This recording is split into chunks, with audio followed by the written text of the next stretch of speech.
Oh, well, hey, how's it going? February 7th, 2021.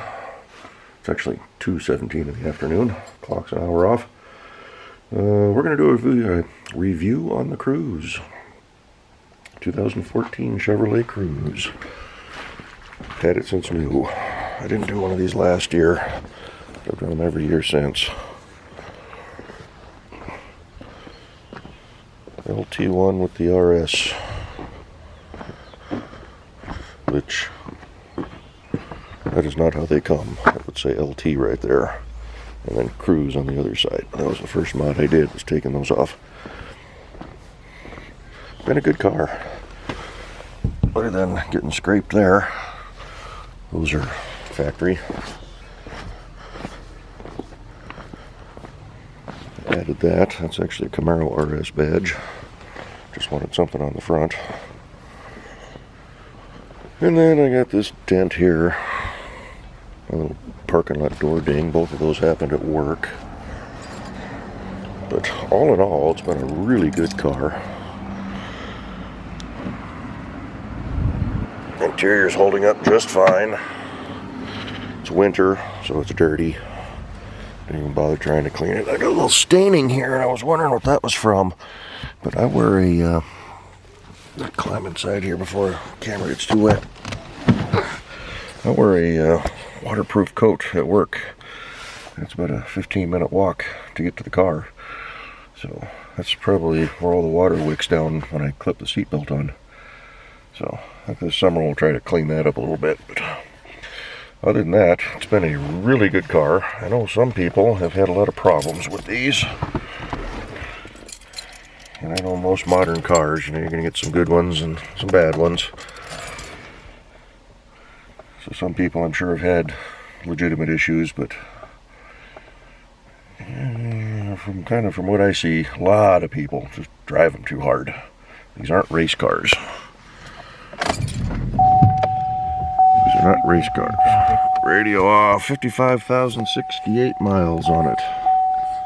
Sorry for the dinging. I don't know if that'll help. Probably, yeah, I guess it does. So, 205 miles still empty. It's been doing real good. Navigation, I don't have that set up. 35.8 miles per gallon on this tank. Driven at 337, almost 338. We've averaged 36.2 over the last almost 55,000 miles. So 36 miles to the gallon to this car. That's not too bad. So runs fine. Doesn't burn oil. It's a 6-speed manual. I'm glad I went with that. I had a loaner Cruze. When this went in for, I think it was its 30,000 mile service, they gave me a loaner for the night, and it was an automatic. I'm really glad I went with the manual. These are not big motors to begin with, so that was definitely a good choice going with the manual transmission. Even it had the automatic with the manual mode, which those are just jokes in my opinion. Still the same transmission. So. But no, it's been a good little car. The only issue that I had that had to be fixed was the valve cover was leaking, which is very common on these. Right above the turbo is where all that heat, when you shut the motor off, all that heat just rises and it cooks the gasket. So that happened to this one, and I was driving it around, and every once in a while you get a whiff of burning oil. But, you know, I'd look up and I'd see an older Honda. You know, they're notorious for burning oil. This is the Pacific Northwest. We don't get a lot of rust up here, so you get a lot of older cars. You know, oh, it's just that guy. Oh, there's an older, early Crown Vic with the 4.6 liter modular V8s that Ford had. Yeah, those are notorious for valve issues and burning oil.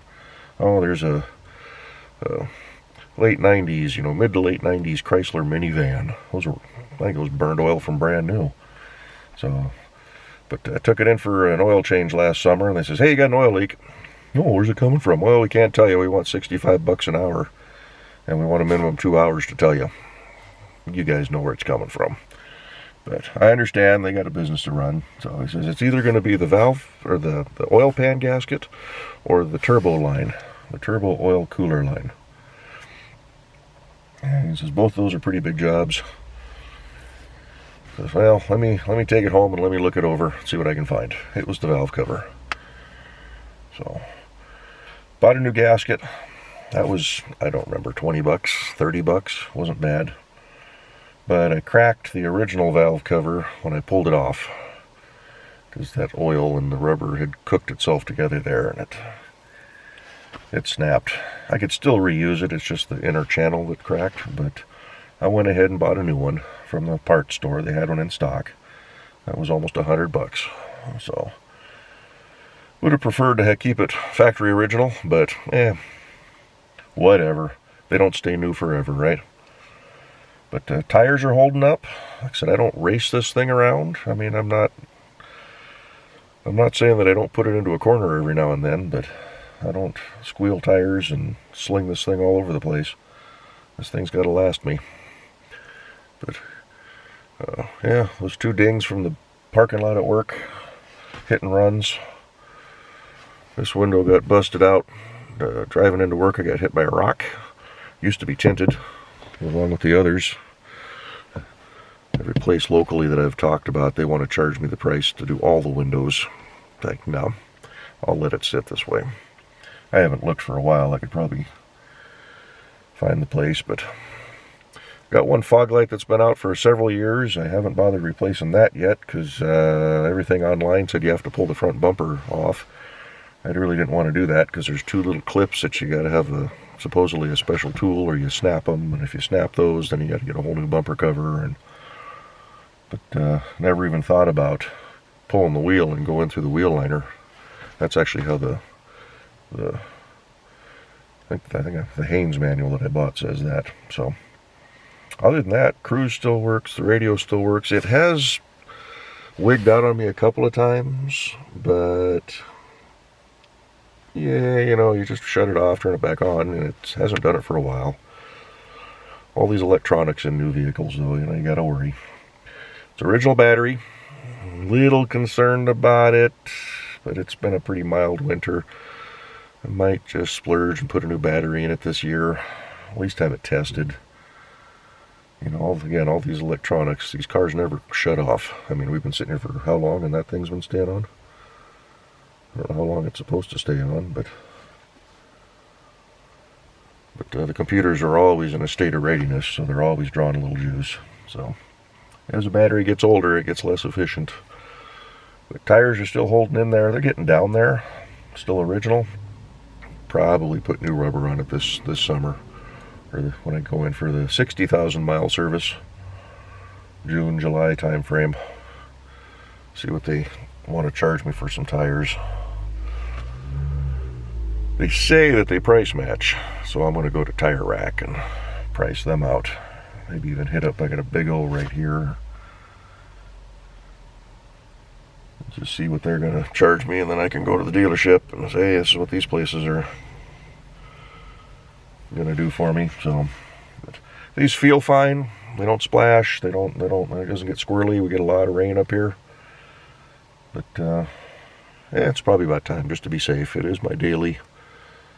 I want to keep it reliable. But like I said, other than that, it's been a great little car. Great fuel economy. Comfortable ride for what it is. Seats are decent. They're not as hard as a lot of these newer cars are. And these have little bits of side bolstering. So I've sat in quite a few new cars within the last couple of years, and to me all the seats are just flat and hard. Don't care for that. But anywho, I think that's going to do it for this one. Just a quick little review. Go inside, grab some lunch, and get this thing edited. Get it up for you this week. But thanks for tuning in, and yeah, if I have any issues, stay tuned to this channel. I don't think I will. It's been a good little car. It's got a lot of life left in her, I hope. So, alrighty. Catch you all the next one. Thanks for watching. Bye-bye.